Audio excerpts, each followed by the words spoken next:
ஒரு தொப்பக்குட்டி காலையில எந்திரிக்கும் போது கருப்பு சட்டை போட்டு இருந்துச்சான்.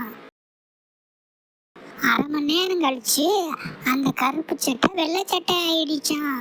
எப்படி யோசிச்சு சொல்லுங்க.